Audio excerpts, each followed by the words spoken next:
Sudah berbulan-bulan ibu terbaring lemah di tempat tidurnya. Wajahnya yang dulu selalu ceria kini terlihat pucat dan dipenuhi keriput yang datang entah dari mana. Segala macam obat sudah dicoba, dokter terbaik pun sudah didatangkan. Tapi tak ada satupun yang bisa membuat kondisinya membaik. Aku, Kayla, hanya bisa menatapnya dengan hati yang hancur. Rasanya duniaku ikut runtuh melihat ibu yang kusayangi menderita seperti ini. Setiap hari aku berdoa, berharap ada keajaiban yang datang. Suatu sore, saat aku sedang duduk di sampingnya, aku teringat sesuatu. Kemarin, saat aku berkunjung ke rumah temanku, aku sempat bercerita tentang kondisi ibu temanku hanya bisa menenangkanku.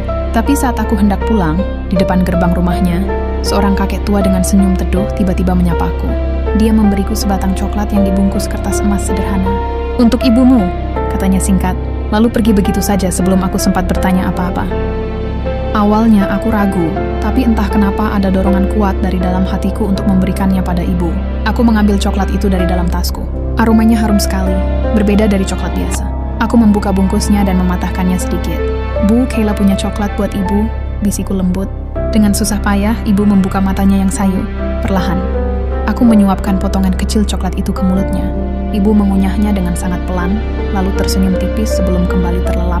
Aku hanya bisa berharap, setidaknya coklat ini bisa memberinya sedikit kebahagiaan. Aku pun ikut tertidur di kursi samping tempat tidurnya, dengan tangan yang masih menggenggam tangan ibu. Entah berapa lama aku terlelap, aku terbangun karena merasakan sebuah usapan lembut di kepalaku. Aku membuka mata. Jantungku serasa berhenti berdetak. Ibu sedang duduk di tepi ranjang, menatapku dengan senyum yang sudah sangat lama kurindukan. Aku mengucek mataku, tak percaya dengan apa yang kulihat.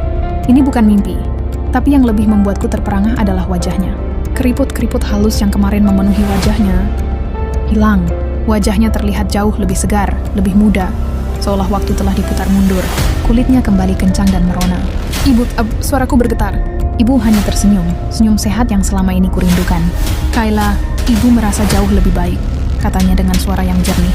Aku terdiam, pikiranku langsung tertuju pada coklat itu. Coklat dari kakek tua misterius. Aku menoleh ke meja, sisa coklat itu masih ada di sana, terbungkus kertas emasnya. Siapa sebenarnya kakek itu? Dan coklat apa yang sebenarnya dia berikan? Apakah ini keajaiban yang selama ini aku doakan? Aku tidak tahu jawabannya. Tapi satu hal yang pasti, keajaiban itu datang dalam bentuk sebatang coklat sederhana, membawa kembali senyum ibuku yang paling berharga.